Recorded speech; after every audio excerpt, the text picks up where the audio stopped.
der hedder Ingen åbner, og den handler om en kvinde og en mand, og om et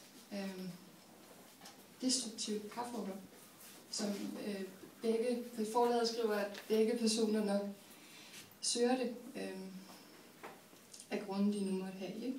Men det er faktisk ikke normalt, det er et passionsspil, har jeg lavet det som, i 5 dele, og det er lidt sært. 5 store blokke, og jeg læser fra første kapitel, starten. Men den hedder så Ingen åbner.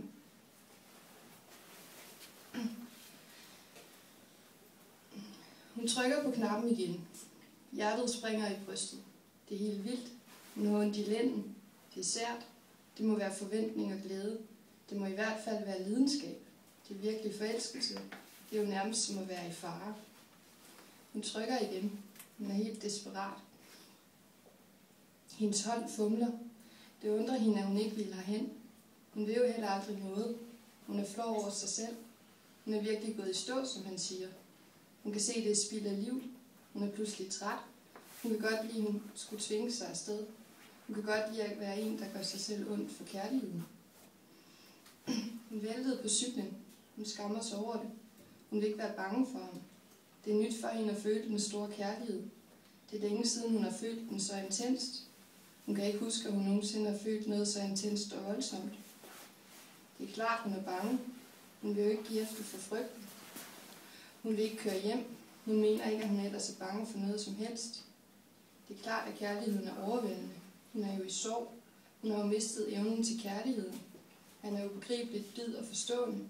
Han er konsekvent og selvsikker. Han er alt, hvad der er at drømme om. Hun vil ikke synes, kærligheden virker lidt falsk. Hun vil ikke synes, den er ligegyldig. Hun vil ikke lade sig narre af at have en slem depression. Hun vil ikke afvise livet, men stole på ham. Hun tænker på hans e-mails. Han lærer hende meget.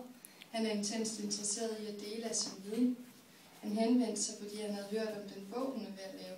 Han synes, interviewene lyder spændende. Han vil hjælpe med at lave den bog. Det er ham jo en ære at få lov til at bruge sin viden og erfaring. Han har meget erfaring og succes i sit liv. Han har meget erfaring med at arbejde både redaktionelt og akademisk. Han havde også hørt om hendes sorg. Hun synes, det er lidt sært.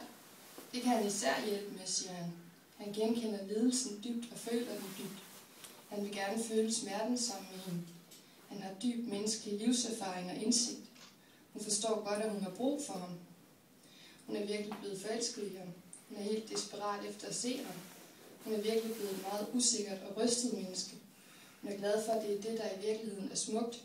Det er smukt at være skrøbelig og prisgivet.